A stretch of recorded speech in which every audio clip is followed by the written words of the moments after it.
and Chairman DeFazio, and members of the subcommittee. I'm Cathy Chase, President of Advocates for Highway and Auto Safety.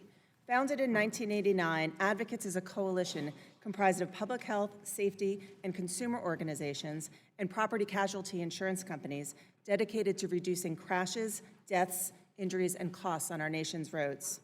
Thank you for holding today's hearing, whose title aptly captures that the state of trucking in America has reached a pressure point. Before today is over, more than a dozen people will be killed and more than 400 will suffer injuries in truck crashes based on averages. Unfortunately, these numbers are getting worse.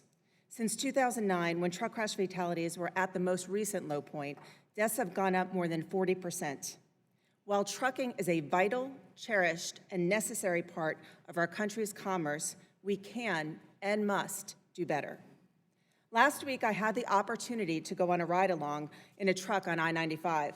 Spending the day in the cab not only gave me firsthand insight into the pressures faced by truck drivers, but also fortified our position that this subcommittee should advance legislation to improve conditions for truck drivers and, in turn, for all motorists.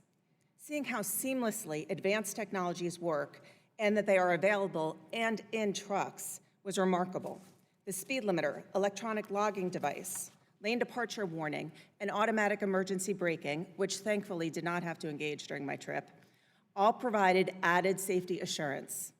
Additionally, these technologies imbued the driver with tremendous pride in his job.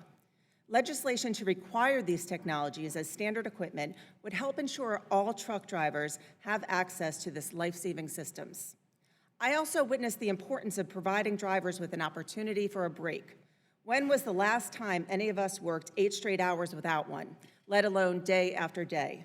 The ability to stand up, stretch your legs, grab something to eat, or other small tasks we all take for granted is severely limited when driving a truck. In addition to threats to needed breaks, there are 3 other proposals we urge you to reject. First, attempts to increase truck size and weights, including state and industry-specific exemptions, pilot programs, and a configuration known as double 33s, should be denied. Bigger and heavier trucks mean bigger problems for safety and infrastructure. Second, attempts to further chip away at rules in place to prevent tired truckers should be opposed. Fatigue is a major truck safety problem, as identified for many years by the National Transportation Safety Board. Since the ELD rule took effect, driver inspections within hours of service violation have decreased substantially. And third, efforts to pull teens from carrying books in high school highways to getting behind the wheel on high-speed highways are unsafe and unwise. CMV drivers under age 21 are 4 to 6 times more likely to be involved in a fatal truck crash. During my ride-along, I was particularly struck by the massive amount of responsibility a driver has in addition to driving.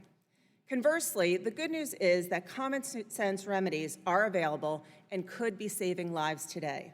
I will briefly discuss 5 innovative and proven solutions. First, speed limiters, which are currently being used in a majority of trucks, could help prevent and mitigate truck crashes. According to federal data, over 1,000 lives are lost annually on average to speeding CMVs. Second, automatic emergency braking, also known as AEB, systems alert the driver to an object in front of it, such as a vehicle, and can apply the brakes if the driver fails to respond. Third, underride guards. Standards could save lives in horrific and violent crashes that occur when cars travel under a truck or trailer. Fourth, entry-level driver training rules must be improved to include a minimum number of behind the wheels to obtain a CDL, as the chairwoman noted earlier. And fifth, the FMCSA must have the ability to better identify and intervene with high-risk carriers. The safety fitness determination rulemaking should be reinstated, and all safety data that is part of the Compliance Safety Accountability Program should be available to the public.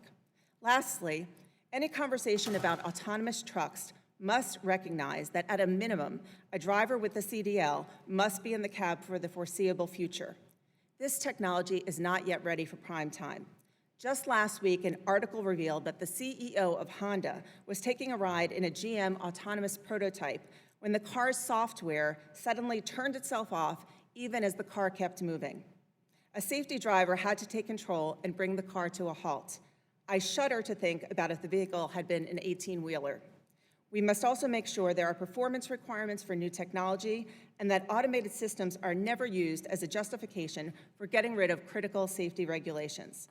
Thank you again for your leadership in holding this hearing and for the opportunity to testify. We look forward to working together with this subcommittee to reverse the upward trend of truck crash fatalities.